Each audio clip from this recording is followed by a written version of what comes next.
सवितुर्वरेण्यं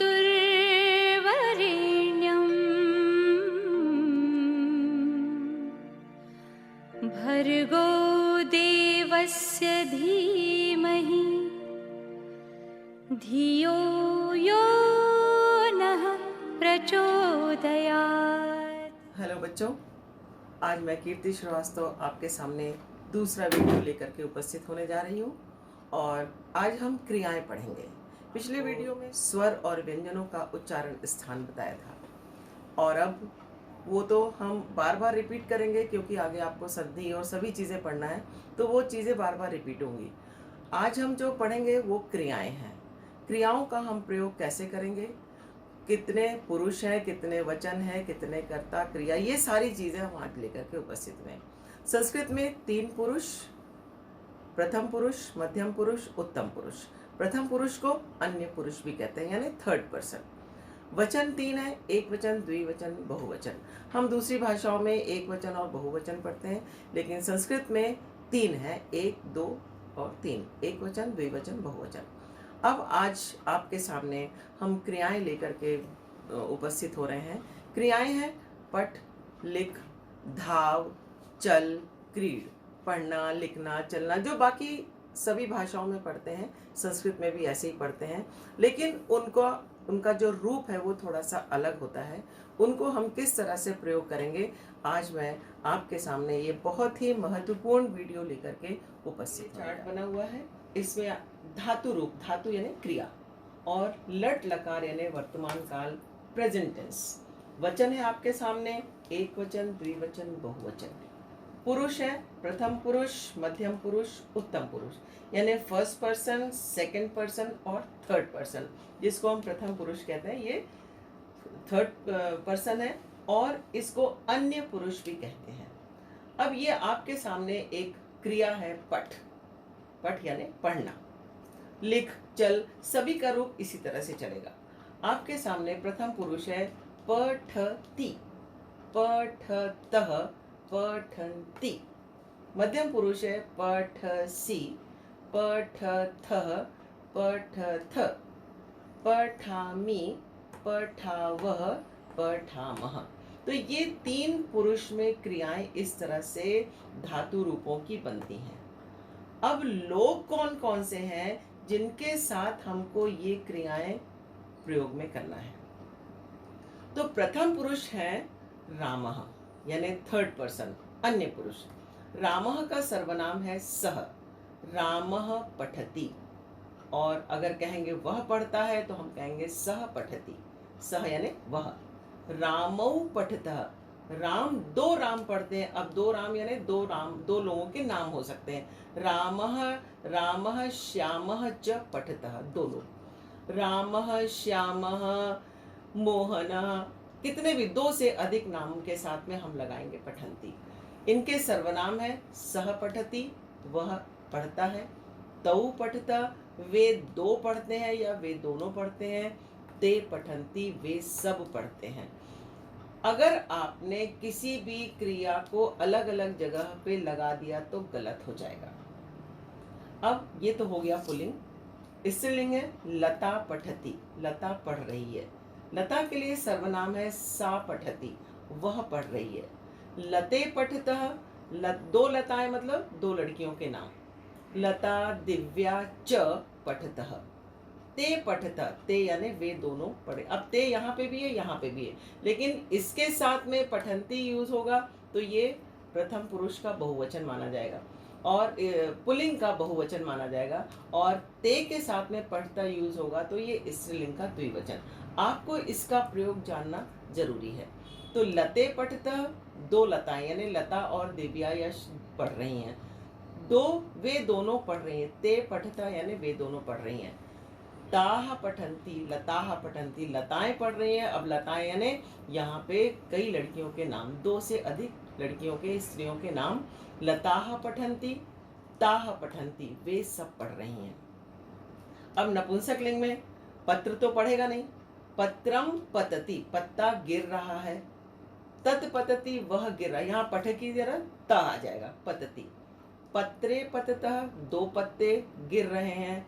ते पततः वे दोनों गिर रहे हैं, पत्राणि पतंती पत्ते गिर रहे हैं, तब पतती पततः पतंती हो जाएगा। तानि पतंती वे सब गिर रहे हैं। अब इसके बाद आते हैं आप। आप जो है वो प्रथम पुरुष है। आप पुल्लिंग में भवान कहते हैं, भवान पठती आप पढ़ रहे हैं। भवान के साथ में सी नहीं आएगा। आप भवान पठती आप पढ़ रहे हैं। आप भवन्तौ पठिता आप दोनों पढ़ रहे हैं। भवन्तः पठन्ति आप सब पढ़ रहे हैं। स्त्रीलिंग में भवती पठती आप पढ़ रही हैं।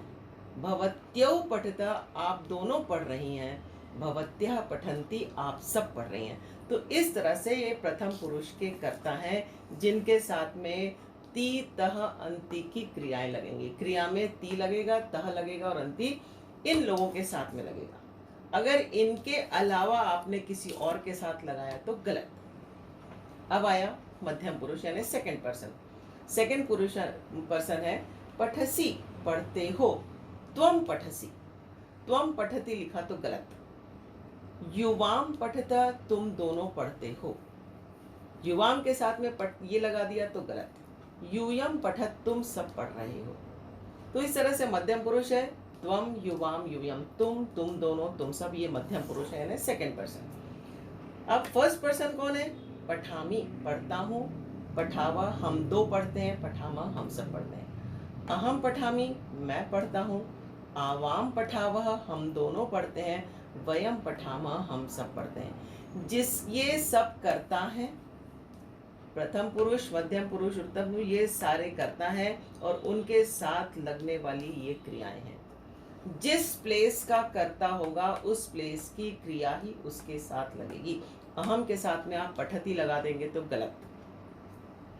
किसी के साथ में भी इनके अलावा रामः सह लता सा पत्रम तत् भवान भवती, इनके अलावा किसी और के साथ में पठती नहीं लगेगा।